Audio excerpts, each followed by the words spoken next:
trusted news source, ABC6 News at Noon. Good afternoon, everyone. Thank you so much for joining us. I'm Doreen Scanlon. We start today with the weather and taking a live look outside right now with our sky cam. Very cloudy and dreary out there today. On and off rain showers as well. Chelsea is standing by in the Weather Center with more on our forecast. Hi, Chelsea.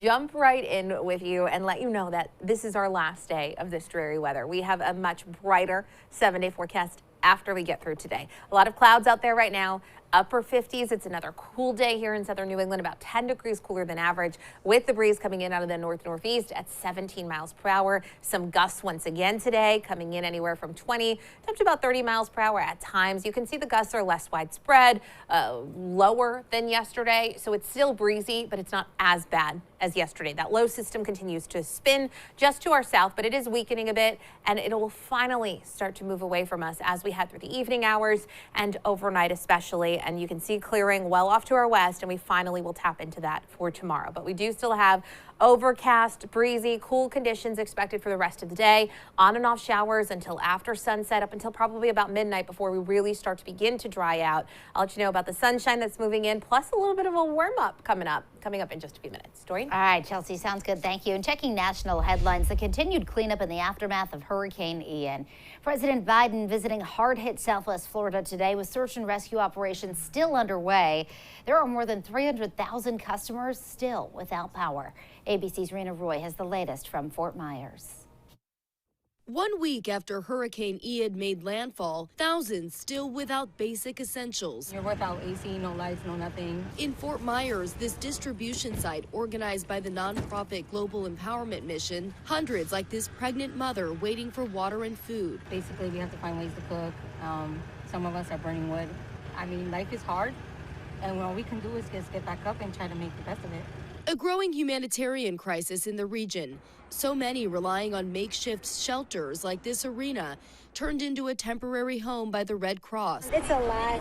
It's a big change, but we can't be anything but grateful. The death toll continuing to go up with search and rescue missions still underway. We can rebuild a home, we can get another boat, but when you lose a loved one, there's just no words that can describe how we feel for that family. President Biden visiting the area today to tour the devastation and meet with those affected. As search and rescue teams continue working around the clock, the Red Cross says that they are ready to house even more people if needed.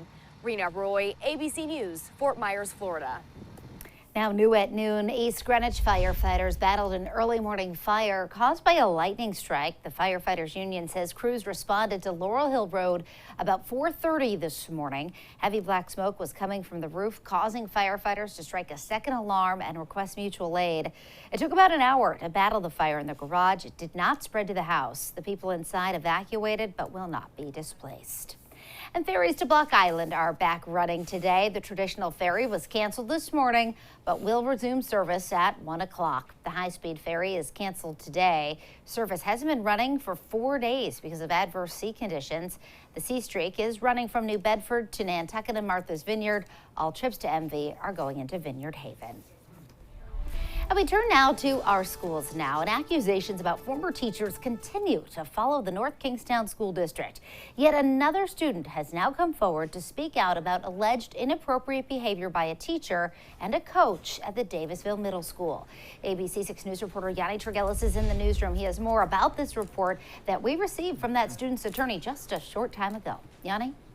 Yeah, Doreen. Well, in a redacted 5-page report, a now 21-year-old woman described alleged inappropriate actions made by, quote, John Rowe, 21, an unnamed teacher and coach at the Davisville Middle School who was first accused by current students in the spring of inappropriate conduct. Now he's facing more allegations from this former student of his at the school, those allegations coming between the years 2012 and 2015. And in this report filed earlier this week to the U.S. Attorney's Office by attorney Timothy Conlon, the woman woman, only named as Jane Doe, described alleged harassment and bullying she and many other students of, quote, Mr. Rowe 21 received from the teacher and former coach, saying in a redacted statement, quote, he would encourage girls to run without their shirts on, some only wearing sports bras. Going on to say during redacted, quote, activity season, it wouldn't be uncommon for the female star athletes to be in redacted, quote, Mr. 21's advisory in the room. They would be barefoot, redacted, quote, Mr. 21, encouraging them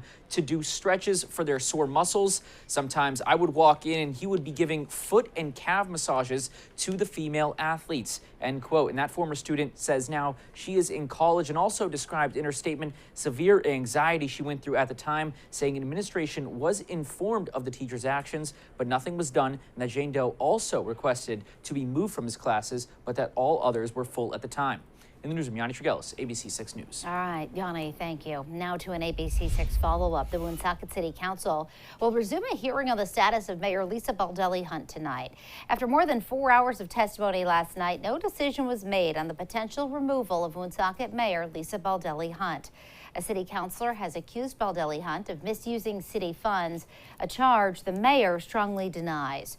Earlier last night, Mayor Baldelli Hunt's legal team asked for another week's delay to further prepare and interview witnesses.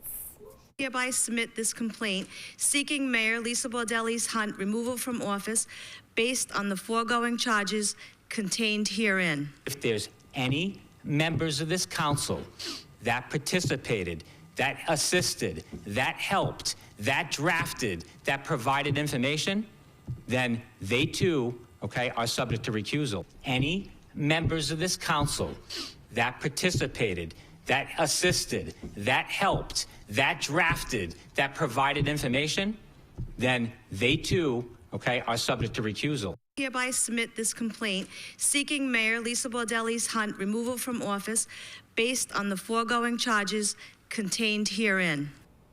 Now that special meeting, sorry for the repetition there, that special meeting is expected to resume at 6 o'clock tonight. Well, Bank RI is going to build a new headquarters in Providence. They plan to put a new corporate office on the old 195 land. The building will be a 6-story mixed-use project that will also include residential units, retail space, and indoor parking. Construction is set to begin in the summer of 2023.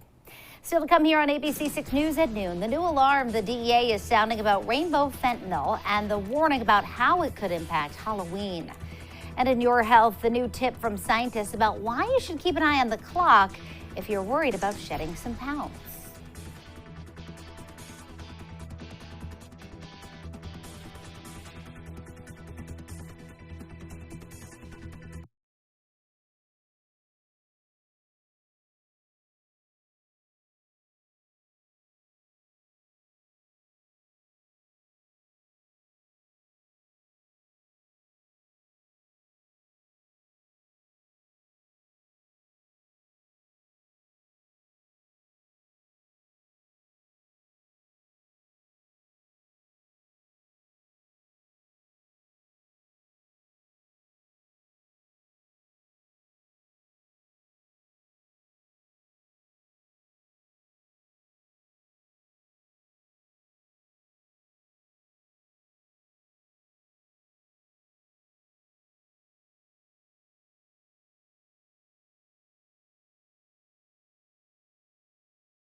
Turning to your health, if you're watching your waistline, you may also want to keep an eye on the clock. According to a new study published in the Cell Metabolism Journal yesterday, people who wait until later in the day to eat are twice as likely to be more hungry. Researchers say eating 4 hours later affects hunger levels, the way calories are burned, and the way fat is stored. Researchers say late eaters also appear to crave more salty and starchy foods compared to those who ate earlier in the day. Well, as Halloween approaches, federal authorities are warning parents about the deadly consequences of fentanyl pills, particularly about the rainbow variety that look like candy. ABC's Em Nguyen has more from Washington. Federal agents with an urgent warning to parents about potentially deadly fentanyl pills that look just like candy. Dubbed rainbow fentanyl, authorities are calling it a newly packaged poison as Halloween is around the corner. This is every parent's worst nightmare, especially in the month of October as Halloween fast approaches. In New York City, agents seized 15,000 multicolored fentanyl pills hidden inside this yellow Lego box found inside a car that crossed state lines. Law enforcement saying rainbow fentanyl started showing up on the West Coast in February, making its way across the country with high-profile seizures in at least 20 states. Fentanyl is everywhere, and it is in everything. Health experts emphasize that the rainbow-colored fentanyl is just as dangerous as other forms of the synthetic opioid, which led to tens of thousands of deaths and overdoses last year. The DEA is cracking down on Mexican drug cartels, which they say are trying to market these rainbow pills to younger people. This is treacherous deception to market rainbow fentanyl like candy. Dramatic body camera video from Las Vegas police shows officers responding to a call in August. What drugs did they take? Where officials say they administered Narcan, saving the lives of 3 people. According to the CDC, fentanyl is up to 100 times stronger than morphine, and experts say it's being added to other pills that may look like prescription drugs being sold on the streets. Laura Brinker and Matt White in San Diego lost their son to fentanyl poisoning. The teen thought he was taking Percocet. There was not a dozen pills in a bag. It was one pill that was taken. Hawaii and Los Angeles are considering putting Narcan in every public school to combat what officials are calling a nationwide drug crisis. Em Nguyen, ABC News, Washington. And still to come here on the news at noon, we're going to check in with Chelsea for more on when this overcast and dreary weather is set to end. That's all coming up when we come back.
your ABC6 Storm Tracker weather with meteorologist Chelsea Priest. One more dreary day across southern New England before we get into some improvements. And honestly, a lot of our 7-day looks so much brighter than where we've been. It's going to be so nice to get some sun tomorrow. What you're looking at out there right now is not necessarily any steady rain, but it's overcast. There's mist, there's drizzle, there's sprinkles at times. It's just another dreary day. Temperatures are in the mid to upper 50s right now, which is about 10 degrees cooler from where we should be for this time of year. We're going to continue to see some cooler than average temperatures as we head through this afternoon, but things are going to start to turn around tomorrow. Our average high is 68 degrees. So again, upper 50s, about 10 degrees cooler than that. Overnight lows should be dipping down to the 40s though, and we've been at the 50s for morning temperatures. So the morning temperatures at least have been relatively mild. We've just struggled to warm up from there with the clouds, with the rain, and this breeze that's been continuing out of the northeast. 10 to 20 mile per hour sustained winds once again today, but the gusts are backing down a bit. That system that's been bringing us the wind and the rain is weakening and pulling away finally.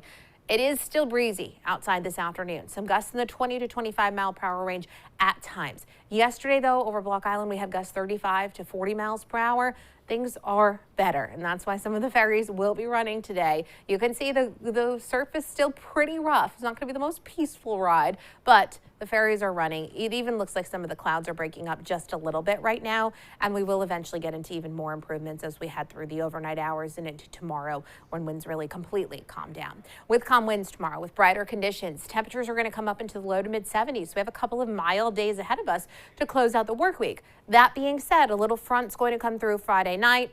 Temps are going to be cool as we head through Saturday, Sunday, and Monday, the long weekend. Cooler than average temperatures, highs hovering around 60 degrees. Overnight lows in the low 40s, going to be chilly.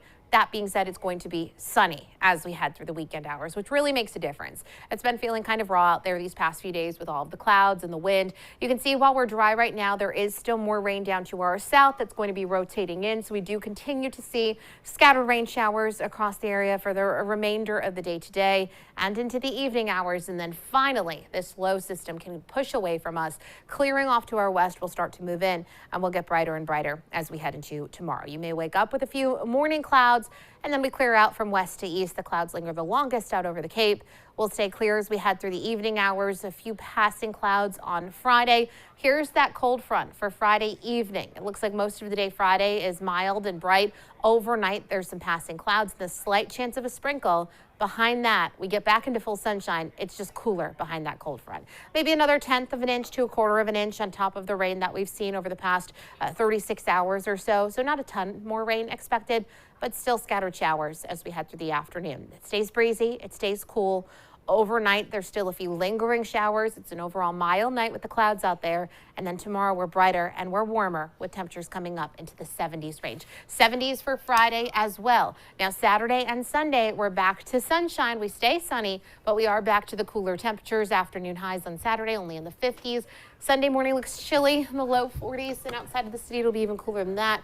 It looks like we stay in the low to mid 60s, but sunshine, that's going to be the bigger story after what seems like quite a stretch of some dreary weather. Oh yeah, even more reason to look forward to the end of the work week. There's that too. Good weather, sunshine, and the end of the week. Not all of it. All right. Well, I know this will make you sad. I know. This is it. The end of the Red Sox season, Chels. The Sox playing their final game at 4 o'clock today. They're home at Fenway against the Rays. The Sox will finish with a losing record. They are guaranteed to finish in last place in the AL East.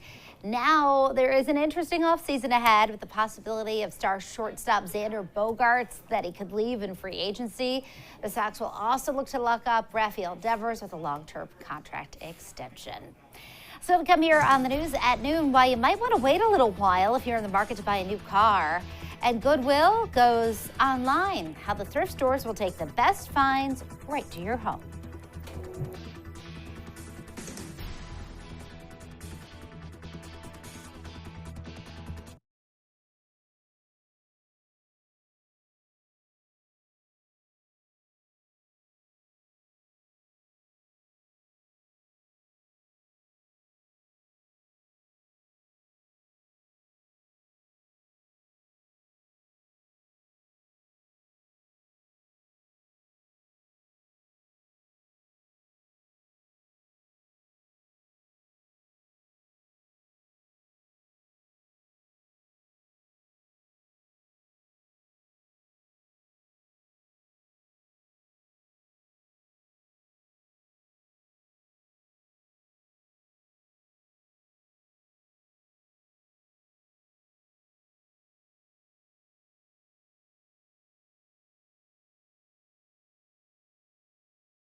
Well, if you're waiting for a better time to buy a car, you may have to keep waiting for a while. Continued auto parts shortages are driving average car prices higher and higher. Meanwhile, the Federal Reserve's interest rate hikes are making it more and more expensive to finance a vehicle. Plus, car companies and dealers have less incentive to take steps to bring down costs because demand is still vastly greater than supply. Analysts don't expect the car market to return to normal anytime soon. Well, Goodwill is now online. The secondhand chain launching GoodwillFinds.com. They have about 3,300 stores in the U.S. and Canada, but this is its first centralized online presence. Shoppers can browse hundreds of thousands of items, from clothes to books to collector's items and even home decor. The proceeds from the purchases go back to the region the item was sourced from, with the goal of funding community-based programs all across the U.S. Retailer REI is done with Black Friday. All 178 of its outdoor clothing stores will be closed for Black Friday. The company is instead planning to pay its 16,000 employees for the day and encourage them to spend time outdoors or doing anything at all besides shopping that day. The company's website will still be operational for Black Friday, of course. REI has been closing on Black Friday for a few years, but now this is a permanent policy. And Crocs is giving away thousands of free pairs of its clogs to celebrate its 20th anniversary. It's all part of its free pair for all Croctober daily shoe giveaway, set to run now through Friday, October 7th. Crocs were first released back in 2002.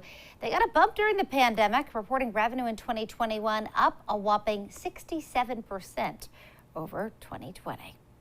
Still to come here on the news at noon, even more reason to thank a teacher today. It is World Teachers Day.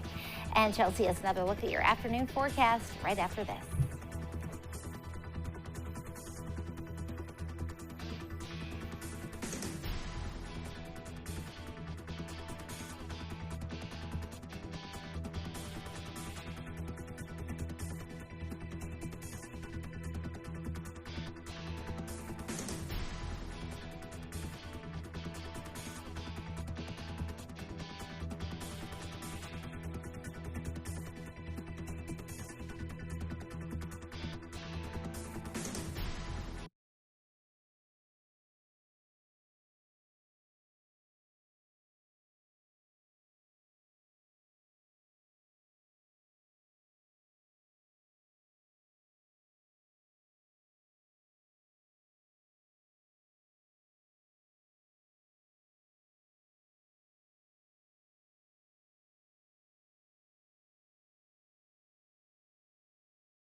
Finally, today we celebrate our teachers. It is World Teachers Day to honor teachers and teacher organizations who make vital contributions to the education and development of our future leaders. As teachers work so hard to prepare students for the future, it is more important than ever to recognize the difficult job they do. So be sure to thank a teacher in your life today, and maybe make that every day for that matter. Teachers deserve a whole school year. They really do. And how about this? What better day then to recognize one Rhode Island teacher with a Milken Educator Award. Emily Rendine of Hennessy Elementary in East Providence was surprised this morning with this $25,000 prize. She was honored before an assembly of cheering students. You see the governor there too. She's recognized for her innovative and motivating teaching style. She even did virtual field trips for the kids when they couldn't go anywhere. And she's done all sorts of really cool things to keep the kids engaged. Gosh, these teachers over the last couple of years have really had to go through it and come up with so many different things like that. That's incredible. Yeah, we owe them so much. No so kidding. big thanks to all the teachers and a special extra thanks to Chelsea's mom. Yeah. We are looking at kind of a dreary day for anybody that is home today. We have scattered showers, breezy conditions. We're going to be brighter and warmer tomorrow and Friday. And for any fall things you have going on this long weekend, expect sunshine and chilly temps. Highs only in the low 60s. All right, Chelsea, thank you. And thank you for joining us for the news at noon. The news continues first at 4. Have a great day, everybody.